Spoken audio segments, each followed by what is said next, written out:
Bismillahirrahmanirrahim. Assalamualaikum warahmatullahi wabarakatuh.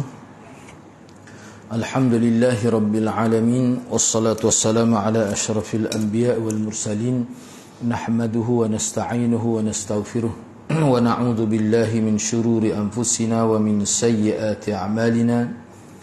من يهده الله فلا مضل له ومن يضلل فلا هادي له. رب اشرح لي صدري ويسر لي أمري واحلل عقدة من لساني يفقهوا قولي. أما بعد. Alhamdulillah, bersyukur kepada Allah Subhanahu wa taala kerana dapat bersama pada petang ini. Insya-Allah pada petang ini kita akan sambung perbincangan poin yang ke-76 itu Ahlus Sunnah melarang memberontak, sambungan bab itu pada muka surat 582 muka surat 582 tu. Di sini dikemukakan beberapa contoh pemberontakan yang berlaku terhadap kerajaan Islam seperti mana yang dicatatkan dalam sejarah. Ini secara ringkas, mana kalau nak tahu setiap satu ni dia ada rujukan dalam internet pun ada. Dalam internet pun ada. Pemberontakan pertama. Jadi pemberontakan pertama ni berlaku dalam sejarah Islam yang dilakukan oleh Dzul Khuwaisirah. Ini kepala Khawarij, ini pengasas dia ni mula-mula sekali, Dzul Khuwaisirah. Cuma kalau sebut hak asal itu dia guna sad itu Khuwaisid. Jadi orang kita ni dia sebut bunyi shin, bawah tu dia ada buat. Jadi pemberontakan pertama berlaku dalam sejarah Islam yang dilakukan oleh Dzul Khuwaisirah itu.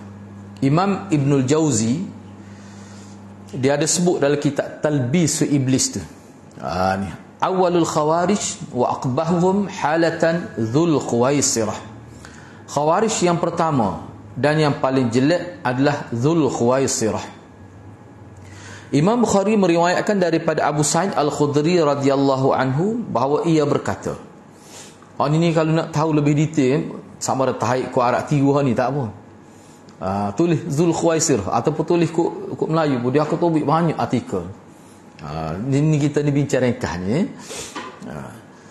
Jadi Imam Bukhari meriwayatkan daripada Abu Sa'id Al-Khudri radhiyallahu anhu bahawa ia berkata, Ali pernah mengirim sepotong emas dalam beg kulit lah, kantong kulit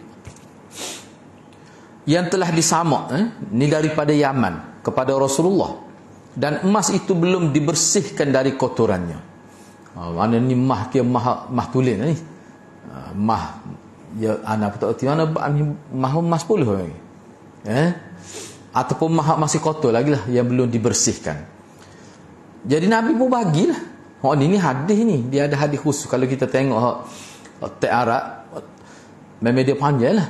Sebab anda kata boleh rujuk tu. Cuma sini anda tidak baca Arab dia lah. Jadi bila sampai kepada Nabi SAW atas nama wahyu sebenarnya. Kalau kita tengok dalam syarah atas nama wahyu, maka Nabi bagi kepada 4 orang emas itu sebesar mana wallah, cuma disebutnya satu ketul lah.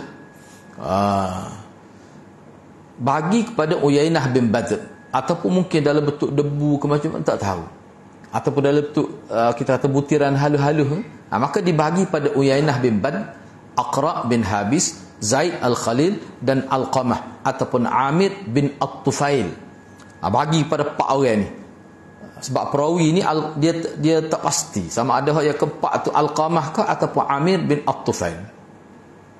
Cumanya bila dibagi pada 4 orang ni, salah seorang dari sahabat mereka mengatakan, inilah daripada kabilah ni lah. Dia kata kami lebih berhak berbanding mereka. Jadi ada di kalangan popok dia juga. Dia kata daripada 4 orang tu kita lebih berhak lagi dapat. Maknanya kata-kata dia ni semacam mempertikaikan pembahagian yang dibuat oleh Rasulullah itu. Jadi ucapan itu sampai kepada Nabi SAW. Maka Nabi pun kata, ala ta'manuni wa ana aminu man fis sama' ya'tini khabarus sama' sabahan wa masa'a. Nabi kata, apakah kamu tidak percaya kepadaku Padahal aku ni adalah seorang yang diberi kepercayaan. Bukan adalah kepercayaan betul juga. Seorang yang diberi amanah oleh zat yang di langit. Maksudnya Allah lah. Jadi wahyu ni turun semua kepada aku. Sentiasa turun kepada aku. Dari langit. Pagi, petang, malam. Turun semua. Tak percaya lagi. Maknanya seolah Nabi nak sesiapa mempertikaikan aku seperti mempertikai Allah Subhanahu Wa Taala. Jadi siapa dia laki-laki? Disebut di sini. Ni semua hadis ni dia terima, cuma dia tidak mari teks Arab. Kemudian datanglah seorang laki-laki. Ana pun tulis Arab dia ni cuma tak baca lah supaya lebih ringkas. Kemudian datanglah seorang laki-laki, sifat laki-laki ni, sifat fizikal dia, cekung kedua mata dia. Agak masuk dalal sikit. Tu kalau dia dalam bahasa dia panggil ghairul ainain. Ghairul ainain makna mata cekung. Sini ni. Kau dia panggil ni bahasa Melayu tanah pun tak erti ni. Dia hak ni mata cekung, hak ni agak ke depan sikit, menonjol. Ada ke jenis orang gitu nak? Hak ni dia ni atas ada pipi ni. Dia jadi nampak timbul, lebih timbul daripada pipi. Tu. Dia panggil tulang pipi ya. Macam tulang ni lah dia jadi nampak menonjol. Ketara lah menonjol. Dahi pun ke depan juga sikit. Agak menonjol juga. Sifat dia. Lepas tu janggut lebat. Pala botak. Pala botak. Dan tergulung sarung dia. Tak ada anak duk parti dia bobok kita ada seorang abuk lagu ni. Nasib baik ya tak? Kalau ada pun tidak ni.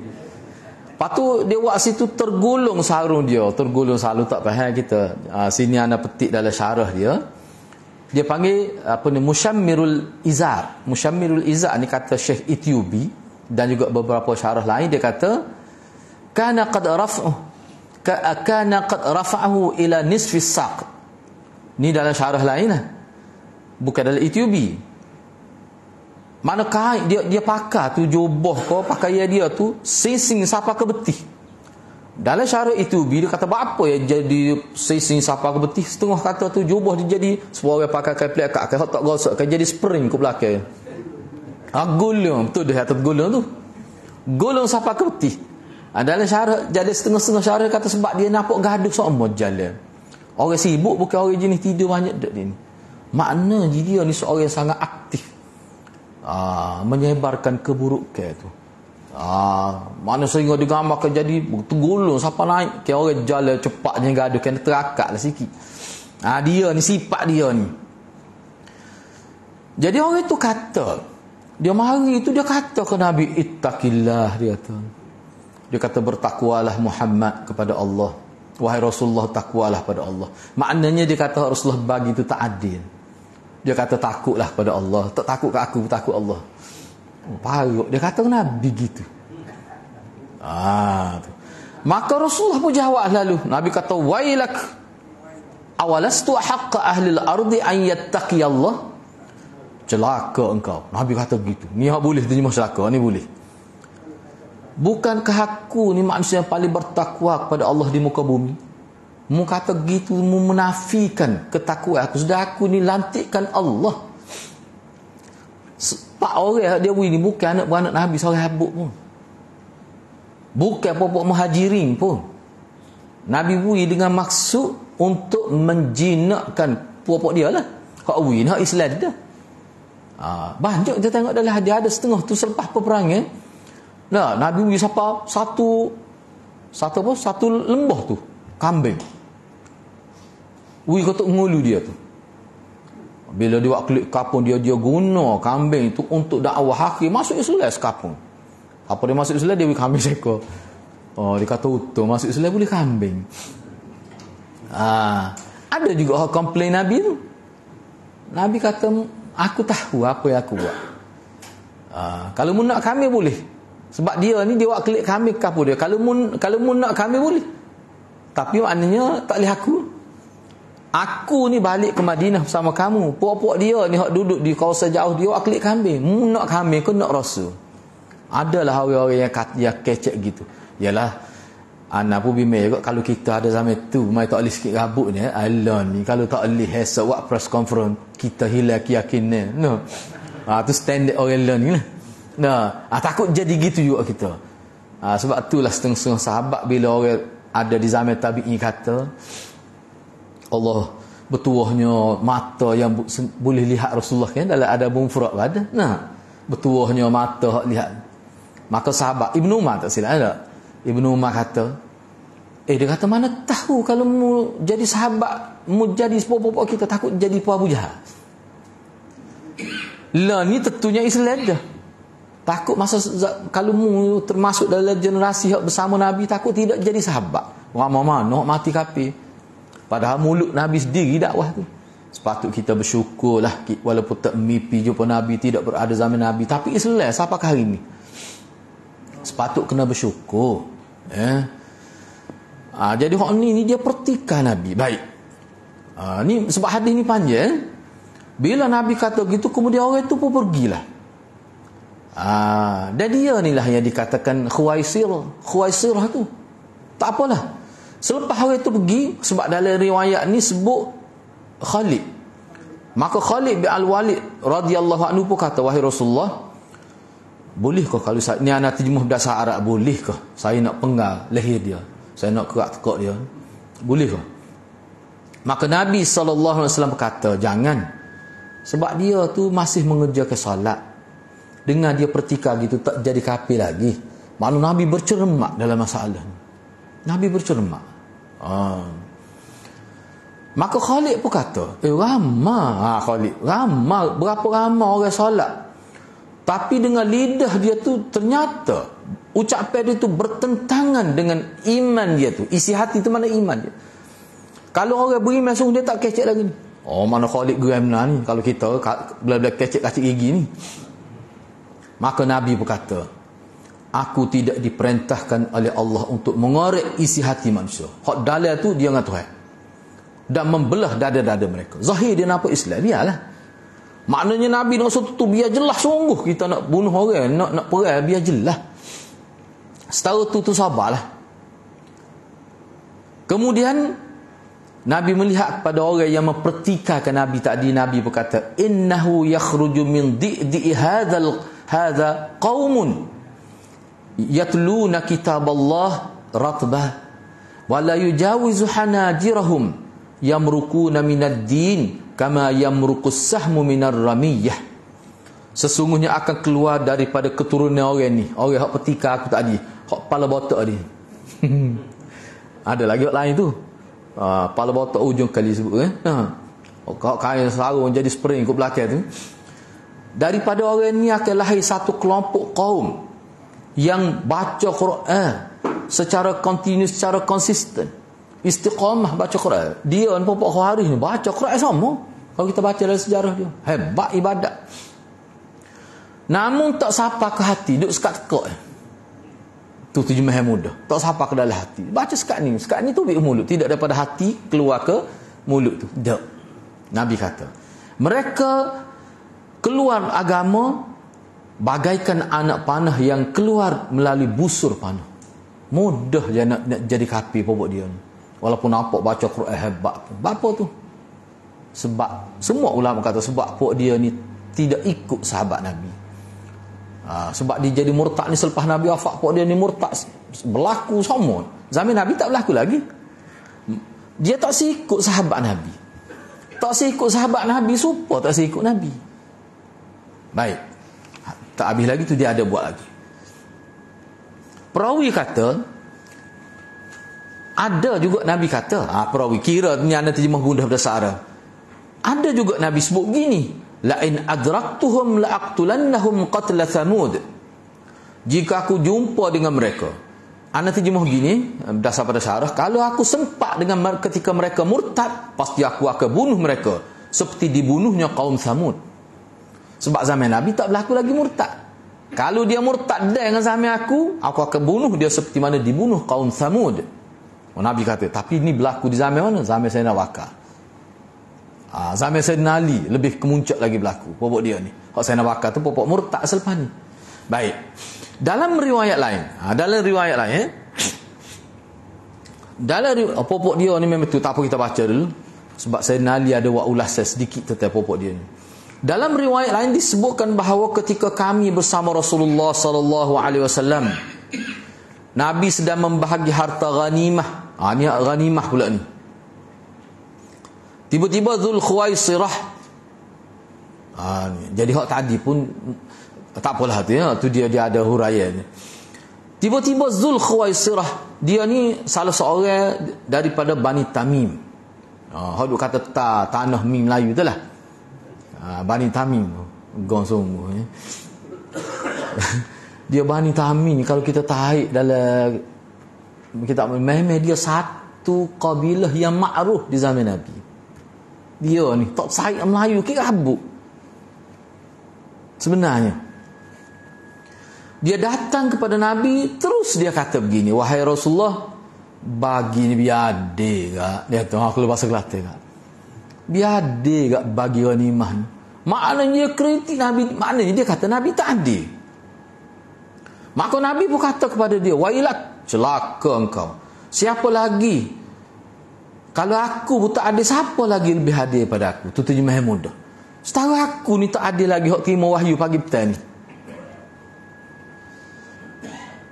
Sungguh celaka dan rugilah aku kalau aku tak berlaku adil. Sebab apa tu? Sebab aku ni utusan Allah. Ni Umar kata. Sebab Tuan kata ni diriwayat tadi Khalid. Umar kata pula, wahai Rasulullah, beri keizinan biar saya penggal leher dia. Ni. Sebab bagi sahabat murtad dah tu. Murtad dah tu bagi sahabat. Setahu tu. Kalau tidak tak okay, minta nak penggal leher tu. Tapi Rasulullah kata biarkan dia. Khallu. Biarkan dia. Sesungguhnya dia mempunyai pengikut. Dia ada pengikut dia. Di mana kamu menganggap remeh salat kalian jika dibandingkan salat. Nabi kata puak dia ada pengikut. Dia ni semaya lebih hebat daripada kamu. Nabi kata maya kuat buat dia ni. Ada setengah-setengah riwayat kita tengok tu siapa nampak kita dah maya buat dia ni. Memang maya malam. Hebat ibadat memang hebat. Mana-mana ulama sebut gitu. Puasa kamu kau nak banding puasa mereka jauh puasa. Puasa sama buat dia. Ni.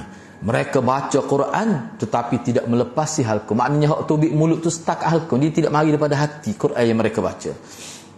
Mereka keluar daripada agama seperti keluarnya anak panah daripada busur panah. Itu terjemah yang mudah. Dalam riwayat lain, Nabi SAW bersabda, ni berkenaan dengan hal-hal tadi hak petikan Nabi lagi tu. Nabi kata, inna min di'i hadha au fi aqibi hadha qaumun yaqra'una al-Quran la yujawizu hanajirahum yamruquna min ad-din muruqas sahmi min ar-ramiyah yaqtuluna ahlal islam wa yada'una ahlal awthan. Lain ana adraktuhum la'aqtulannahum qatla 'ad. Tadi sebut qatla Samud, ni qatla 'ad. Baik. Nabi kata sesungguhnya daripada sulbi ataupun daripada keturunan orang ini yang mempertikaikan aku, yang dia kata ittaqillah pada aku tadi tu, akan keluar daripada orang ni suatu kaum yang mana mereka ni dalam bab baca Quran memang ahli lah baca Quran, kuat baca Quran, namun bacaan tersebut tidak melepasi tenggorok mereka ni, tidak masuk ke dalam hati takat ni, tak kena hati mereka. Mereka keluar daripada agama bagaikan anak panah keluar daripada busur panah. Mereka membunuh orang Islam dan membiarkan penyembah-penyembah berhala. Jika aku sempat dengan zaman mereka, akan kubunuh mereka seperti dibunuhnya kaum Samud, kaum 'Ad. Tadi kaum Samud. Okey, sebelum kita baca Ibnul Jauzi tu, hak ni kalau kita baca dalam kitab-kitab barulah secara khususnya, bukan baru sangat pun, maknanya hak 300-400 tahun selepas tu, boleh kata ulama dia akan baca hadis ni kepada Syiah. Sebab Syiah dia kata daripada Yahudi. Sebab tu Yahudi ni dia bunuh. Ni isu Palestin. Cuba kita tengok lagu mana pemimpin Syiah kata. Pemimpin Syiah kata lagu. Cuba tengok. Tu. Ni hak maklumat daripada orang Islam. Hak dalam itu sudut kira lah pelawak hangit tu. Sebut terang pemimpin-pemimpin dia. Bahawa Israel tu sebenarnya hak kita akan pertahankan. Sebut terang. Dan pokok dia ni di segi propaganda lah, duk royak gini-gini. Tidak diiktiraf pun dalam maklumat yang ataupun berita orang Islam tak ada.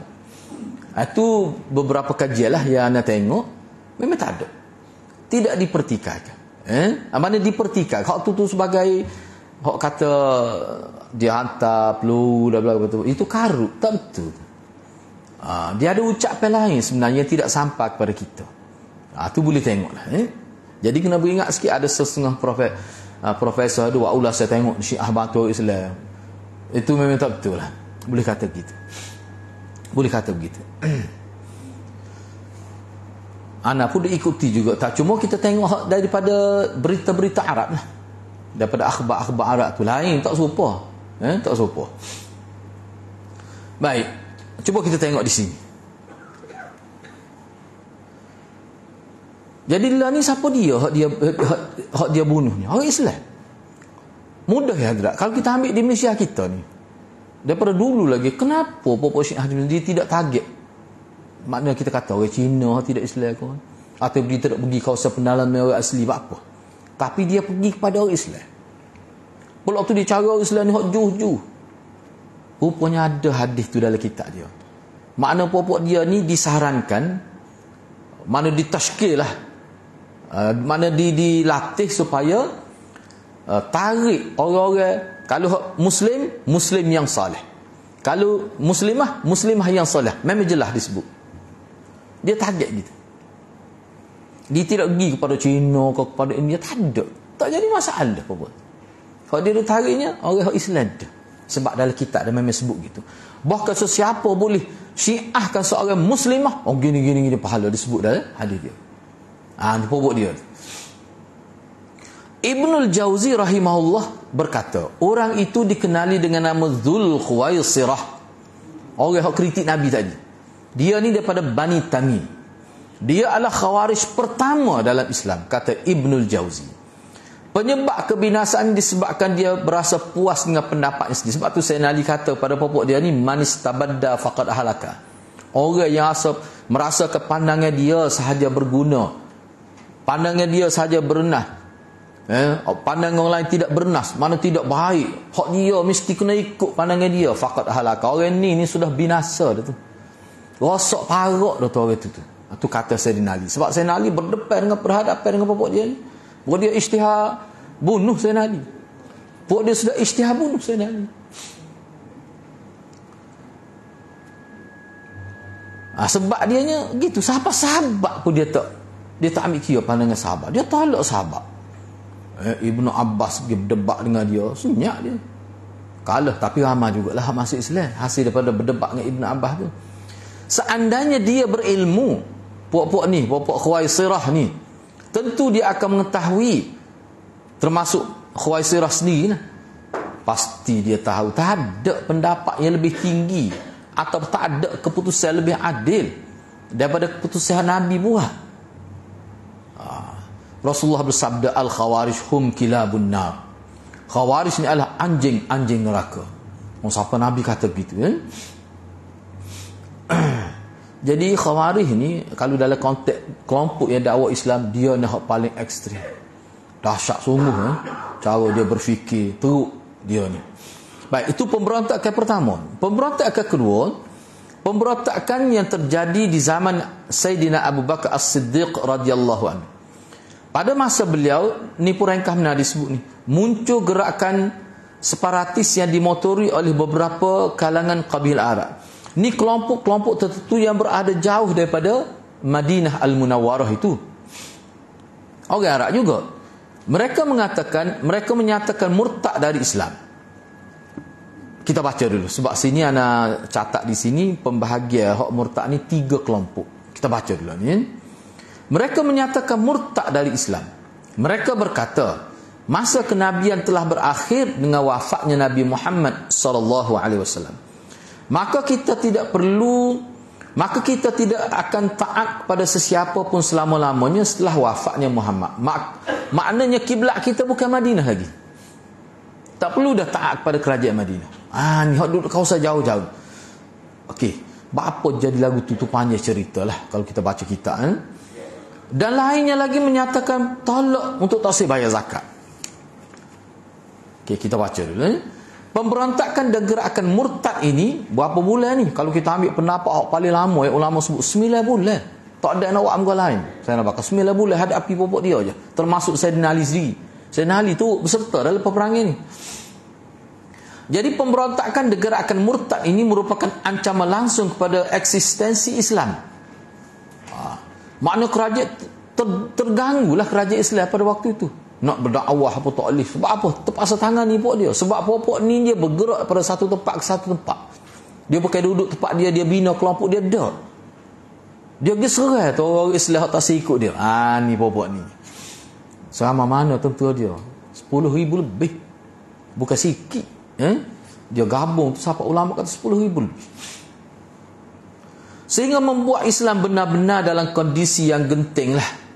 Sehingga kerajaan Islam terpaksa tumpu pada mereka. Kemudian Allah selamatkan agama ini dengan mengukuhkan dan memantapkan hati Abu Bakar As-Siddiq untuk tampil memerangi dan menumpas gerakan separatis dan aksi murtad tersebut. Jadi tindakan Sayyidina Abu Bakar ni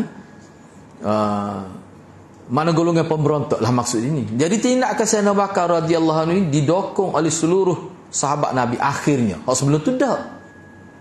Sebelum tu sahabat-sahabat siapa tak payah nak perangi lagu mana tadi ke Nabi ayat dia popok dia semaya kata lupa tak apalah kita baca. Imam Ali Ibn al-Madini berkata, sesungguhnya Allah menjaga agama ini dengan Abu Bakar radhiyallahu anhu pada saat terjadi riddah orang-orang yang murtad dan dengan Imam Ahmad rahimahullah pada hari Mihnah masa fitnah itu. Baik, tak apalah. Ana nak sebut gini. Ni perlu kita ingatlah. Jadi ulama bagi 3 orang murtad ni dia ada 3 kelompok. Hak mana hak sana bakal serainya?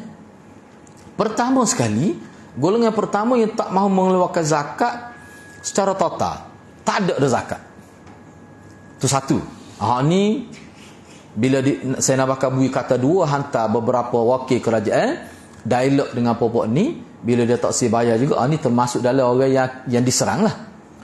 Baik. Kelompok yang kedua tak mahu bayar zakat kepada kerajaan, tapi dia bayar zakat kepada, dia bayar sendiri zakat. Zakat tu dia keluar juga. Tapi tidak pada kerajaan. Ni kerana ijtihad dia mengenai Nabi tak ada. Ni dia kembali semula pada Islam bila Sayyidina Abu Bakar tawakil kerajaan pergi jumpa dialog diskusi dengan mereka faham. Kebanyakannya kembali semula bayar zakat lah. Kelompok ni. Yang ketiga, ni kelompok ni lah sebenarnya kelompok yang mana dia telah dipengaruhi oleh orang-orang yang mengaku Nabi zaman tu. Musailamah dan ramai lagi lah. Akhir sekali orang bergabung Musailamah lah ketua dia nya. Walaupun panjang cerita, walaupun setengah-setengah tu orang mengaku jadi Nabi pada bertaubat ada masuk Islam perang pula. Hak kelompok ketiga ni dia pengaruhi masyarakat. Ada masyarakat tak keluar zakat tu, tapi duit zakat bui kepada popok ni. Duit zakat itulah yang digunakan untuk membiayai pemberontakan itu. Sebab tu Sayyidina Abu Bakar dia nampak. Sayyidina Abu Bakar dalam kepala dia dalam kajian ulama ni anda baca lah. Baca politik dia pada waktu itu, mungkin dia ada maklumat lah daripada intelijen lah kita kata pada zaman tu kan. Bahaya popok ni sebab apa? Ni Sayyidina Abu Bakar dia bukan bimbang kepada kelompok pertama dan kedua, dia bimbang kepada kelompok yang ketiga. Hak tak usah keluar zakat tu. Hak tu mungkin dia tidak bui zakat dia tu kepada pihak pemberontak. Hak yang ketiga ni bahaya. Zakat dia tak keluar kepada kerajaan. Zakat tu dia bui kepada pihak yang mempengaruhi dia ni. Maknanya hasil zakat tu disalurkan kepada pihak pemberontak. Duit itulah digunakan untuk memperkukuhkan ketenteraan golongan pemberontak. Ni. Jadi ni setengah sahabat dia tak nampak. Jadi Sayyidina Abu Bakar, sebab tu Sayyidina Abu Bakar kata, aku tidak akan bezakan orang yang tak mahu keluar zakat dengan orang yang meninggalkan salat, sama saja hukum dia. Tu cerita dia sebenarnya. Bukan mudah-mudah, bukan kata nak suruh tidak. Mana kalau kita baca kitab secara detail, memang ulama buat kajian, dia kata dak. Hak Sayyidina Abu Bakar serai ni, sebab dia nak boleh serai tu berbulan juga tu melalui proses perbincangan. Daripada situlah Sayyidina Abu Bakar boleh buat klasifikasi, rupanya ada beberapa kelompok ni. Hak dia serai tu hak tak mahu keluar zakat, tetapi duit zakat, hasil zakat tu disalurkan kepada pihak ni. Tu. Sebab itulah bila selesai peperangan tu Sayyidina Umar kata mana? Oh, dia kata aku selamat. Sebab Sayyidina Umar ni antara bertegah tak sesuai mereka awal. Tetapi oleh kerana ramai sahabat itu dia pun akur. Bila selepas tu baru dia tahu, oh, rupanya bila perang tu pokok ni kuat dah ketenteraan dia. Sebab itulah setengah ulama dalam kitab hampir 1000 muka surat itulah hak ana baca tetap asas Syiah daripada Yahudi tu ada disebut.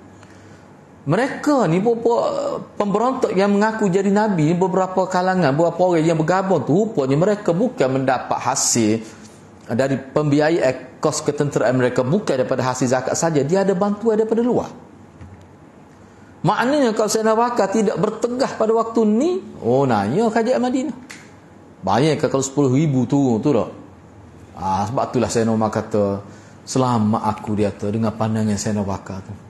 Selamat Umar dengan pandangan Sayyidina. Kau tidak nanya sebab dia bui pandangan tak serius-serius. Agak-agak kalau pakar pendapat dia jadi lagu mana? Mujulah dia kata. Dia puja tu, dia kagum dengan Sayyidina Abu Bakar. Tu cerita dia secara ringkas. Jadi makna pemberontakan ini dengan maksud nak menjatuhkan kerajaan Madinah tu. Baik, pemberontakan yang ketiga. Pemberontakan yang ketiga terjadi pada masa pemerintahan Khalifah Umar bin Al-Khattab radhiyallahu anhu. Iaitu gerakan teroris yang merupakan konspirasi Yahudi dan Parsi untuk melakukan pembunuhan yang dilakukan oleh Abu Lu'lu'ah Al-Majusi terhadap Amirul Mukminin Al-Faruq Umar bin Al-Khattab radhiyallahu anhu. Sayyidina Umar wafat. Dalam pemberontak ni Sayyidina Umar wafat pada tahun 23 Hijrah. Cerita ni berlaku selepas Parsi jatuh. Parsi jatuh zaman Sayyidina Umar. Dia panggil pada tu dalam zaman tu kerajaan Parsi ni dia panggil kerajaan Kashaniyah. Itulah selepas daripada itulah Sayyidina Hussein nikah dengan anak Yazdaji tu. Yazdaji Maharaja Parsi, dia kalah. Jadi Yazdaji ni mati kena bunuh. Anak dia jadi tawanan perang. Boleh pada sahabat, ada sahabat hadiah kepada Sayyidina Hussein. Hadiah sebagai hamba lah. Maka nikah daripada saluran itulah Syiah ambil imam-imam dia tu. Itu disebut dalam kitab. Jadi dendam pokok Parsi ni dia bergabung dengan pokok Yahudi. Kan Yahudi kena halau daripada Jaziratul Arab pada tahun berapa? Tahun ke-6 itu. Nabi halau, dia dendam. Dendam tu bila Nabi wafat, zaman Nabi hidup dia gagal jatuh ke kerajaan Madinah. Zaman Sayyidina Abu Bakar pun gagal lagi. Zaman Sayyidina Umar, bila Sayyidina Umar telah berjaya menjatuh ke kerajaan Parsi, dia bergabung sebab orang Parsi ni berdendam dengan Sayyidina Umar. Dia bergabung waktu tu, dia bukan serang dalam bentuk besar-besar, dia menyusup masuk. Lama tu dia duduk pergi semaya di Masjid Madinah tu, nak tunggu peluang pada waktu subuh dia bunuh Sayyidina Umar. Sehingga orang anggap dia ni orang Islam, masuk daripada luar masuk Islam. Pada waktu tu ramai, sehingga Madinah ni sudah jadi luar dah kawasan Madinah. Perumahan apa? Orang luar banyak masuk. Apa dia masuk dulu. Cumanya anda cari dalam kitab, anda tak pasti, ulama kita pun tak sebut berapa lama ni Abu Lu'lu'ah duduk di Madinah sehingga dia tu dipercayai sebagai Muslim yang baik. Pagi dia nak bunuh Sayyidina Umar, dia depan sekali, dekat dengan Sayyidina Umar. Sayyidina Umar akak takbir dah, setengah riwayat kata akak takbir dia pergi ke depan tu, dia pup dia pergi ke depan, pisau dia panggil sanjak, orang panggil lawi ayat lah, mata krekok tu, dia kewa aku ni, kewa tu kena betul-betul dia terbelah gitu. Lepas tu dalam proses orang nak tangkap tu, dia pakai lebah. Mungkin masa tu orang tak cari muka gelap, muka subuh, kena 9 orang mati ni orang. Disebut Sayyidina Umar pun 3 hari lepas tu meninggal, darah tak berhenti keluar. Rupanya pisau tu direndam dalam racun. Itu disebut dalam kitab lah. Ini dikira pemberontakan juga, tapi bukan dalam satu peperangan besar. Target dia Amirul Mukminin pada waktu itu. Mati Sayyidina Umar. Ini memang ulama kita letak. Ulama kita letak bahawa sebab ni yang pertama ni mati ni. Sayyidina Abu Bakar tidak mati gini, mati biasa. Ni pertama. Sebab tu ulama kita letak dalam sejarah. Umat Islam kena ingat ni. Inilah kejayaan pertama golongan Syiah Rafidah. Ini Syiah Rafidah. Inilah kejayaan pertama dia. Cuba tengok dalam internet. Dia buat di Iran tu, padahal Abu Lu'lu'ah ni tak ada. Dia buat untuk menimbulkan kebencian. Besar nak tengok bakal dia dekat dengan seka juga dia. Kubur dia tu luar. Itu gerbang masuk, lepas tu kubur tu dah. Besar 4-5 kali masjid ni. Kubur tu dia salut mah tu kubur. Besar. Tulis betul dia Abu Lu'lu'ah Al-Fairuz. Baba Syujaiddin Abu Lu'lu'ah Al-Fairuz. Tu gua nak kata mana nak kata kalau Fairuz ni memang asal Parsi lah. Nama Fairuz tu. Memang dia asal bahasa dia. Orang kita bubuh tu tak apa leka. Tak apa. Tapi itulah. Tu gua nama dia boleh bahasa Parsi. Kata Fairuz memang. Cuba tengok dalam internet tu kita kalau kita boleh tengok itu jelas disebut Baba Syujaiddin mana orang yang paling berani dalam agama. Abu Lu'lu'ah Al-Fairuz. Dia tulis besar. Dan pada hari Sayyidina Umar mati ni dia buat program dia panggil sambut teh hul. Hul. Sambut teh hul ni Abu Lu'lu'ah. Sebab hari Abu Lu'lu'ah ni kena bunuh. Jadi hari tu dia buat sambut teh hul. Berat dia buat pentah macam ratu cantik.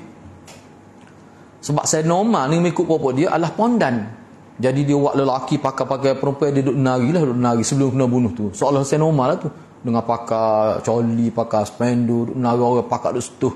Sebab dalam kitab dia kata Al-Khattab ni, ayah Sayyidina Umar ni, dia suka benar kalau orang setuh maluai dia. Dahsyat dia dalam kitab sini. Dia nak mahu Sayyidina Umar je bahang ayah-ayah dia.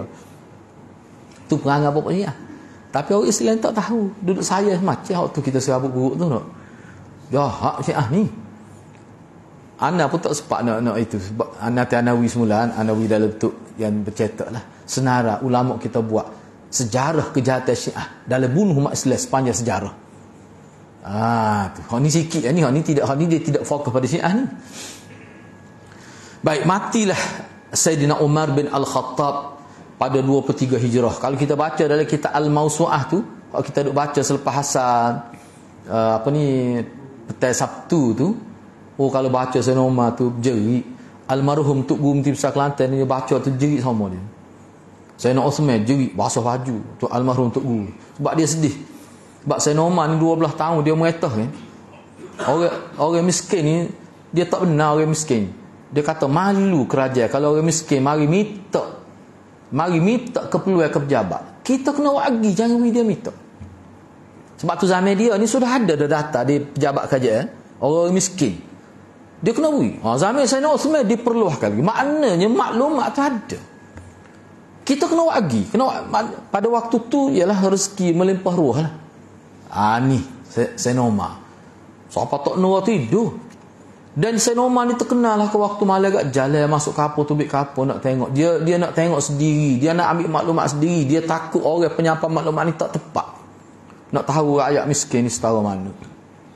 Ni pemimpin. Tiba-tiba dibunuh. Sebab tu dalam kitab tu sebut dia kata berbulan. Murung Madinah berbulan-bulan selepas dibunuhnya. Sedih lah. Mari pula Sayyidina Uthman, rupanya dari segi kebajikan terhadap rakyat lebih lagi daripada dia. Tapi kok mana semua ulama kata Sayyidina Uthman menyambung kejayaan Umar bin Al-Khattab. Lepas tu berlaku kesedihan zaman Sayyidina Ali. Perkara ni tak berlaku kerana orang panggil masalah politik yang teruk zaman Sayyidina Ali. Sehingga ulama kata seinci pun tidak tersebar dakwah. 3 tahun lebih dia pun kena bunuh juga Sayyidina Ali. Padahal sahabat utama tu. Tu dahsyat lagi. Sebab apa tu? Kerana popok munafik ni lah banyak duduk dalam kerajaan. Baik, pemberontakan yang keempat ambil segini sikit ya sini. Kemudian di zaman pemerintah Khalifah Uthman bin Affan, muncul pula gerakan teroris, pemberontak, pengganahlah, dan pemberontakan yang memprovokasi masyarakat dengan anti khalifah yang sah, Amirul Mukminin Uthman bin Affan. Ni gerakan ni lebih dahsyat lagi. Gembong dia atau gembong tu apa nama tu? Gelombang lah kita kata. Bukan gelombang kot ni, apa dia? Kalau bahasa Kelantan panggil pala pengak kot ni. Pala pengak ke dia? Tokoh utama dari gerakan ini adalah Abdullah bin Sabah Al-Yahudi, ataupun lebih terkenal kata Ibnu Sauda. Sebab mak dia ni orang kulit hitam, Afrika. Dia menampilkan diri sebagai seorang muslim. Hak ni memang ulama sebut lama. Dia duduk di Madinah lama, dia pergi ke Kufah lama, dan dia ni bina karakter dia sebagai Muslim yang baik. Sehingga kalau dia kecil agama, oh siapa dia ngajar ni? Dia kuliah. Kuliah. Oh, siapa gitu nak ayatnya orang terima dah dia. Setengah-setengah tempat dia di Madinah dak lah. Setengah tempat dia kecil agama, dia nak bina karakter dia tu. Namun kedengkian dan kekufuran terhadap Islam tersimpan di dalamnya. Nak boleh ke dia, jadi cara dia nak mempengaruhi rakyat, dia bina kepercayaan masyarakat dulu lama. Setengah-setengah ulama kata kelibat dia ada dah di zaman apa ni Sayyidina Abu Bakar. Kelibat dia ada. Maknanya kalau zaman Sayyidina Abu Bakar ada dah. Sayyidina Umar 12 tahun itu. Lepas tu zaman, maknanya kita kata berbelah tahun dia bina karakter dia. Semua ulama sebut dia tidak berjaya mempengaruhi penduduk Madinah, cuma yang dia berjaya di kawasan Kufah, Basrah dan juga di Mesir. Kalau di Madinah ni adalah dalam jumlah yang sangat sedikit. Selama 40 hari Khalifah Uthman bin Affan radhiyallahu dikepung di rumah beliau. Para pemberontak Khawarij teroris berani meneroboh masuk rumah Khalifah Uthman dengan menaiki dinding rumah beliau. Sebab hak ni katanya lebih berbelas ribu hak gi serai aku pun. Masa pada waktu tu sahabat Nabi ni dia ambil kira dah. Pokok dia ni mari pakai ihram ni. Turun mari daripada Kufah dia pakai ihram. Muka musim haji ni. Sahabat Nabi pada waktu ni memang dia rancang dah lah. Sahabat Nabi ni boleh kata hak besar-besar tentera-tentera ni muka tak tahu. Ana pun tak faham juga macam mana boleh tak pecah maklumat ni. Hebat juga perisikan dia. Sahabat Nabi kebanyakan duduk di Arafah, duduk di Mekah pada buat haji. Masa tu lah apa dia. Jadi dia tutup semua jalan nak pergi ke Mekah. Jadi tak sorry apa tak boleh sapa maklumat pada sahabat hak ramai duduk Mekah masa tu. Setengah ni sebut 14 hari, setengah kata tak apa 14 hari, beberapa minggu ya, setengah-setengah sebut. Tak apalah. Kepung rumah Sayyidina Uthman dengan menaiki dinding rumah. Dalam setengah riwayat sebut naik ke sisi angin tu. Sebab pintu rumah Sayyidina Uthman ni kukuh, dia tak boleh nak rempuh, dia masuk sisi angin. Bunuh Sayyidina Uthman. Dalam riwayat sebut antara yang terpengaruhnya anak Sayyidina Wakar sendiri. Tu sedih. Bila dia masuk ukah, dia pegang janggut Sayyidina Uthman ni. Ialah setengah ulama kata sahih riwayat ni, tapi kebanyakan kata sahih. Dia pegang janggut Sayyidina Uthman. Kejut Sayyidina Uthman. Titik air mata Sayyidina Uthman. Sayyidina Uthman kata kalau ayahmu kelih buat gini kat aku, sedih benar dia. Jadi anak Sayyidina Wakar pun lari. Bila dia Sayyidina Uthman sebut gitu, dia pun lari. Jadi semua ulama kata anak Sayyidina Wakar tak terlibat dalam pembunuhan ni. Sebab apa Syiah dia cuba nak buktikan anak Sayyidina Wakar terlibat. Tak. Sebab dia lari. Dia paling teruk lagi, terkejut lah kita tengok bila pok-pok duduk di Kufah tak pernah tengok Sayyidina Uthman. Masa tu WhatsApp pun tak ada lagi. Tak pernah tengok muka Sayyidina Uthman. Bila dia masuk dalam rumah Sayyidina Uthman, bila berjaya dibuka pintu tu, bila dia tengok muka Sayyidina Uthman, terkejut dia. Tak okey lah, jahat muka lagu ni. Pok-pok dia undur, tak berani. Orang lain pula masuk. Tu cerita, ada riwayat sebut begitu. Tapi kukuk mana pun Sayyidina Uthman ni panjang cerita lah kalau nak sebut kan. Nanti kita bincang akan datang lambat lagi lah, sebab dia kena lepas Sayyidina Umar dulu. Banyak kali Sabtu lagi lah maknanya. Baik. Ni cerita dia. Bunuh Sayyidina Uthman. Hak cerita karut sangat banyak lah. Siapa ada cerita. Ini masa anak dengan Tok Guru Mufti Besar Kelantan, dia sebut, dia kata ni cerita tak betul. Tapi dia kata anak baca, anak mengalirkan air mata. Riwayat ni dulu anak guru anak sebut masa anak ngaji sekolah menengah. Muka sahabat masa tu, sahabat besar-besar duduk Mekah kan. Dia tarik, dia bunuh Uthman, dia tarik tu macam dia orang panggil apa ni? Dia cain, dia muslah dia panggil. Dia cacakkan tubuh, dia biarkan di jalan, diganggu, dimaki olehnya tangan, ni wala ikut ni. Siapa jadi hilang? Tubuh Sayyidina Uthman tinggal sedikit lah. Sebab lari kuannya. Hina dalam gambar dia. Guru kita sebut tu. Masa di sekolah dulu. Nak kayaknya apa Sayyidina Uthman tu moga makan duit zakat. Berat ngerti guru sejarah Islam kita dulu. Tak ngaji langsung. Tak cemok langsung riwayat tu. Pada riwayat tu tak betul. Karut. Jadi Sayyidina Uthman bayar ke tubuh Sayyidina Uthman. Jadi hudung nak apa tu. Nyagong-gong kuannya. Siapa dia Sayyidina Uthman ni? Natu Rasulullah. Dua orang dia punya anak, Ruqayyah dengan Ummu Kulsum. Hak Nabi tak pernah. Isteri-isteri Nabi kata kalau Sayyidina Osman mari, Nabi kacing baju cukup. Apa? Sebab ni orang Allah malu dia. Tiba-tiba Allah nasibkan dia lagu tu. Tak mungkin. Tapi teruklah. Teruk benar. Bahkan dia biar gitu busuk. Berapa minggu? Tengok teruk Gak orang kita kadang-kadang orang kita setengah-setengah tu dia kata adalah kitab ni. Betul adalah kitab pun. Kena saya mok kat dulu. Ni cerita Sayyidina Osman. Ni ringkas dia sebut sini. Lalu dengan kejinya mereka membunuh Amirul Mukminin Uthman bin Affan yang ketika itu sedang baca Quran. Dan masa dia ditikai tu Quran, darah tu ngecip di Quran. Baik. Dia tu munkra'lah kepada dia tu. Darah suci. Maka kita kata gugurlah darah suci seorang sahabat mulia Rasulullah. Dan titisan pertama darah beliau mengenai mushaf yang berada di dalam pangkuan dia. Tepat mengenai ayat Allah, fasayakfikahumullah wa huwas samiul alim. Maka Allah mencukupkan engkau wahai Muhammad terhadap mereka dengan pertolongannya, dan dia Maha mendengar, Maha mengetahui. Sayyidina Uthman wafat pada tahun 35 Hijrah. Sebenarnya cerita kewafatan dia dalam beberapa hadis Nabi sebut. Nabi sebut dah. Nabi kata orang yang nak bunuhmu ni dia dengan maksud nak supaya engkau tanggalkan baju yang dipakaikan oleh Allah. Nabi kata kamu jangan tanggalkan baju tu. Maknanya Nabi arah Sayyidina Uthman jangan letak jawatan. Sebab dia dalam perbincangannya, dia ada perbincangan tu, dia kata kalau kamu letak jawatan hari ini sebagai Amirul Mukminin, kami akan bebaskan kamu. Sayyidina Uthman kata tak boleh sebab Nabi tak benar. Aku ni terima jawatan ni sebenarnya ada hadis isyarat pada Nabi. Sebab tu Sayyidina Uthman ni dia terima. Hak ni lah ulama kata Sayyidina Uthman ni dia terima takdir Tuhan. Sebab tu dia tak benar. Dia suruh sahabat keluar. Hak sahabat hak ada dia suruh keluar. Dia kata dia akan mati. Itu berdasar kepada riwayat sahih riwayat tu. Maka matilah Sayyidina Uthman. Jadi cerita secara panjang lebarnya kita bincang dalam bab dia akan datang.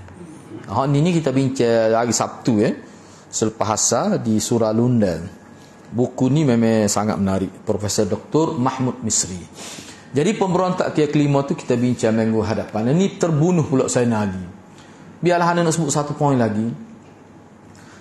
Ini cerita pembunuhan Sayyidina Uthman ni. Hak inilah yang menyebabkan Muawiyah. Moga Muawiyah duduk di Damsyik tu. Ramai sahabat pergi ke Damsyik tu. Duduk sana. Menjadi pendakwah. Sebab dia Sayyidina Muawiyah ni dia minta kerajaan Madinah hantar pendakwah. Jadi gerakan pendakwah mubalik dibiayai oleh kerajaan Damsyik pada tu Muawiyah. Gak masa perkara ni cerita ni berlaku dia duduk sana. Hak tu ya dia tak sebai'ah ke Sayyidina Ali tu. Dia tak bai'ah. Kecuali sebab dia kata jelas pembunuh Sayyidina Uthman tu sebahagian balik ke Kufah, sebahagian balik, tapi ramai yang daftar jadi tentera zaman Sayyidina Ali. Dia kata dia tahu siapa tu. Kita kenal. Saya Muawiyah kata kita kenal penduduk Madinah hak mana, hak tidak penduduk Madinah hak mana, kita kenal. Itu ijtihad lah. Ijtihad. Kata Sayyidina Ali, bai'ah dulu kepada aku semua. Saya Muawiyah kata tak, tangkap dulu. Tu jadi balas tu. Tangkap dulu. Siapa Muawiyah kata kalau tentera kamu tak mampu nak hadapi, kita akan turun daripada Damsyik.